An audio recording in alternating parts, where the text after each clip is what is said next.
Je ne vais pas bien. Ce matin encore, je me suis réveillée, seule, sans personne à qui parler. J'ai fixé les murs blancs de ma chambre, le regard vide de sentiments, les yeux gonflés par les insomnies et rougis par les larmes. Je me suis levée puis j'ai pris ces putains de médicaments inefficaces, prescrits pour éviter que je ne sombre. Je me suis assise et j'ai attendu. J'ai attendu que la journée passe. J'avais si froid, mais je m'en foutais. Tout ce que je voulais, c'était cesser d'exister pour enfin mettre fin à cette souffrance interminable. La journée s'est déroulée de la même manière que celle de la veille, et de la même manière que celle de demain. Inexplicablement longue et monotone, grise et sans couleur. Les mêmes rituels aux mêmes heures. Tous les jours se ressemblent, et la notion de temps disparaît. C'est une boucle sans fin. Je ne distingue même plus les heures des minutes des secondes. J'attends. Je ne sais pas ce que j'attends, mais j'attends. Je ne sais pas à partir de quand la vie paisible que je menais s'est transformée en enfer. Au début, plus rien ne m'intéressait. Je ne mangeais plus, je dormais plus, je ne rigolais plus, et je n'essayais même plus de sourire. À quoi bon? Je voulais juste être seule, avec mes pensées aussi noires que l'anthracite, et que personne ne peut comprendre. Mes amis m'ont peu à peu laissé tomber à cause de l'ennui que je leur procurais. Au début, ils restaient à mes côtés. C'était leur manière à eux de relativiser, de comparer leur vie à la mienne et de se dire que finalement, la leur n'était pas si mal, qu'elle était si belle et si lumineuse. Et puis à force de ne plus sourire, de ne plus parler, les gens vous laissent tomber. Ils vous regardent comme si vous étiez un monstre, ils ne vous reconnaissent plus, et impuissants, ils s'en vont vivre leur vie. Cette solitude m'envahit.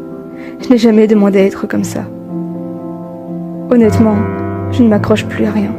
Je suis en chute libre, une chute dont l'atterrissage pourrait être terrible.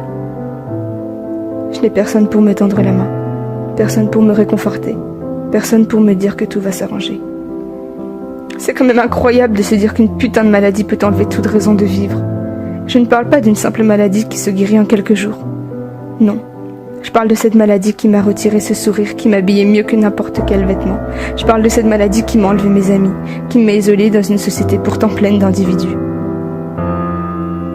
Je ne parle pas non plus d'un coup de blues passager, mais de quelque chose qui s'éternise et ne semble ne jamais avoir de fin. Mais vous ne savez pas ce que c'est. Non, vous ne savez pas ce que c'est que de passer des journées entières à pleurer sans même en savoir la raison. Vous ne savez pas ce que c'est de rester enfermé dans sa chambre, dans le noir, avec cette envie de crever. Vous ne savez pas ce que c'est que de suffoquer, de vouloir tout arrêter. Je reste là, allongée, la tête sur mon oreiller humide et froid. Je n'ai plus envie de rien. Sortir est devenu pour moi un effort surhumain. Je n'ai plus de force. Je suis l'esclave de cette maladie qui me dicte quoi faire, comment penser, comment agir. Comment couler. C'est un tout autre monde que celui dans lequel vous vivez. Un monde de désespoir, de détresse et de solitude. Un monde d'angoisse qui vous prennent pendant la nuit, en vous serrant la gorge et en vous étouffant. Un monde où les obstacles paraissent tous insurmontables. Un monde où le bonheur et les éclats de rire n'ont pas leur place. Un monde où il faut se forcer à se lever, où tout est compliqué, où le regard des autres nous inflige plus que tout, où les peurs grandissent de jour en jour. Un monde où tout divague.